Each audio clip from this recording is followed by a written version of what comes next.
겸손과 기도. 찬미 예수님.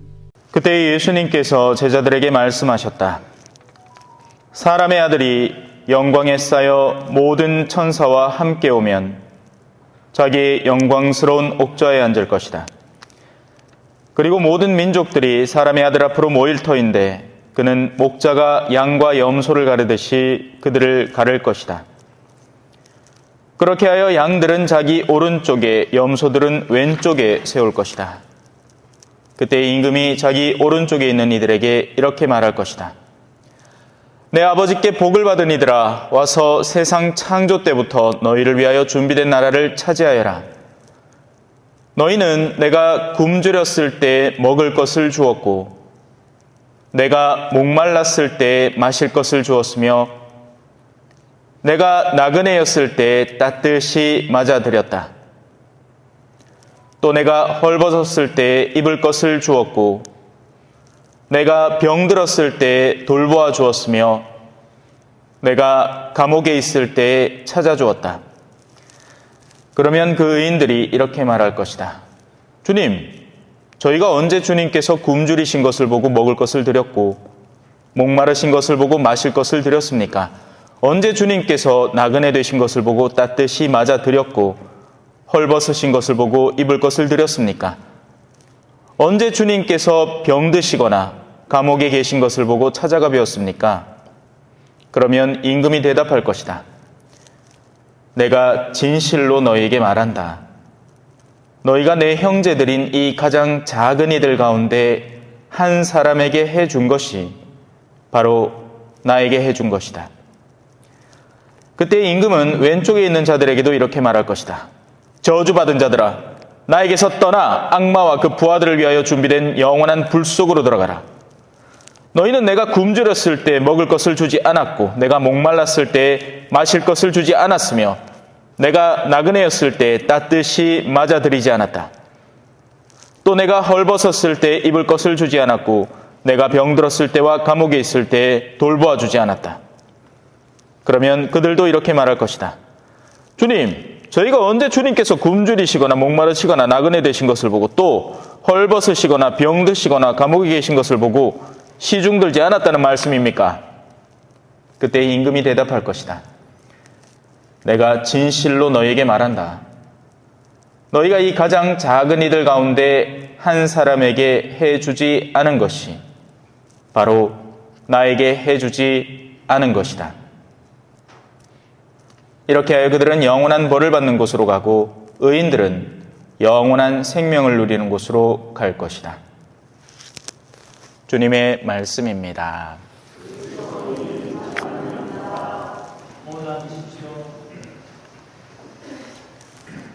찬미 예수님, 종교가 존재하는 이유 가운데 하나는 고통에 대한 근원적인 문제를 우리가 도무지 이해할 수 없기 때문입니다. 우리는 수학적으로 계산을 하는 거죠. 착하게 살면 축복을 받고 돈 많이 벌고 편안하게 살아야 할 것 같고 나쁘게 살면 벌 받고 지상에서부터 고통받고 멸망해야 될 것 같은데 지상에서의 삶만 바라보면 그러지 않는 경우가 생겨나는 겁니다. 어떤 때에는 악인들이 더 득세하고 떵떵거리면서 잘 살고 끝까지 화려한 장래 속에서 떠나는 경우가 있고 반대로 의인들은 고통받습니다. 이걸 어떻게 해소할 수 있는가? 당연히 의문이 들겠죠. 사람이 자기 자신만 바라보면 이해가 되지 않는 영역이 주변을 함께 바라볼 때 이해가 되기도 합니다. 오늘 떠나신 우리 자매님은 무려 6년을 병석에 누워 계셨다고 들었어요. 지금 세상은 서로를 돌보지 않는 세상입니다. 그건 다들 잘 알고 계실 거예요.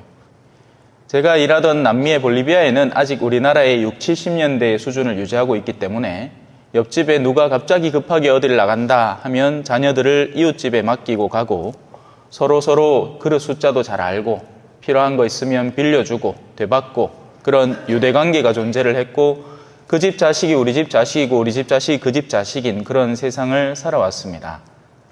그런데 세상이 점점 발달해 가면서부터 우리는 닭장 속에 갇혀 살고 옆집에 누가 죽어도 몇 개월 후에야 백골사체로 발견되는 일이 허다하니 사람들이 서로를 돌볼 이유가 없어진 겁니다.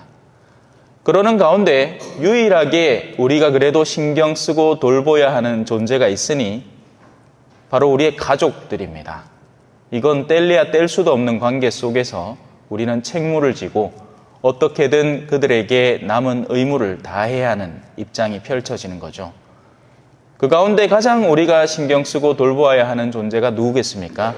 바로 우리 교회가 사계명에서 가르치듯이 부모에게 효도하라는 그 부모입니다.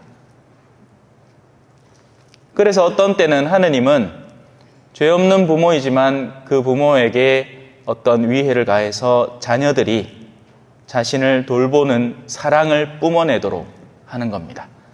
최소한 이거라도 해라. 너희의 삶을 너희가 돌본다고 바쁘고 벌어들이고 돈을 벌고 세상적인 욕구에 한껏 사로잡혀 있는 것까지는 이해를 하겠다. 현대의 세상에서 누군가를 돌본다는 것은 힘든 일이니까. 하지만 최소한 너희의 부모만큼은 너희가 책임지고 돌보아라 하고는 부모의 마지막의 순간을 예비시켜주는 때가 생기는 겁니다. 어찌 보면 우리에게 남아있는 마지막 책무인 거죠. 그리고 하느님은 신비로운 게 너희가 되어준 그대로 너희도 되받게 될 것이다 라는 그런 순환고리도 만들어 놓으셨습니다. 우리는 그 자리에 가보아야 그걸 깨닫게 됩니다. 부모가 되기 전에는 부모의 마음을 모르고 또 가난한 이가 되어보기 전에는 가난한 이의 마음을 모릅니다. 어쩌다가 한 번씩 다이어트를 하는 사람과 정말 먹을 것이 없고 이 먹을 것을 구할 방법도 없는 사람의 절망감은 완전히 다른 거죠.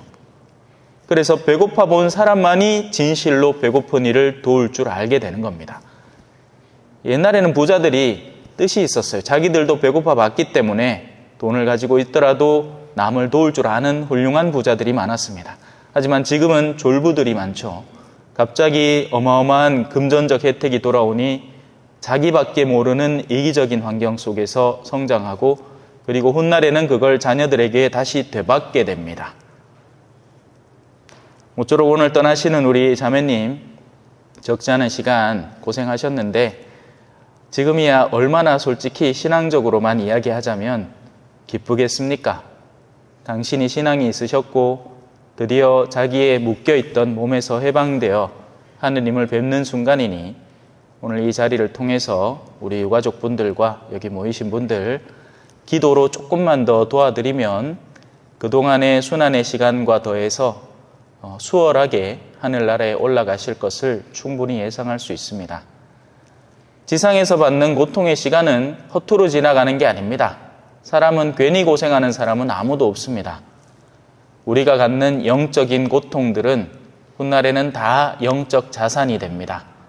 반대로 지상에서 쾌락만 노려온 사람에게는 훗날 그것을 빼앗기는 두려움만 남겠죠. 그래서 오늘 제가 읽은 복음은 특별히 선택된 것이고 우리로 하여금 한번 묵상하게 하는 겁니다. 나는 지상에서 하느님의 뜻을 위해서 사서 고생하는 사람인가? 아니면 귀찮고 성가신 것들은 다 뒤로 밀어놓고 편하게만 누리고만 싶은 사람인가? 한번 묵상해 보면 나 자신의 훗날의 운명에 대해서도 그림이 그려지게 됩니다. 아멘. 찬미 예수님, 겸손과 기도.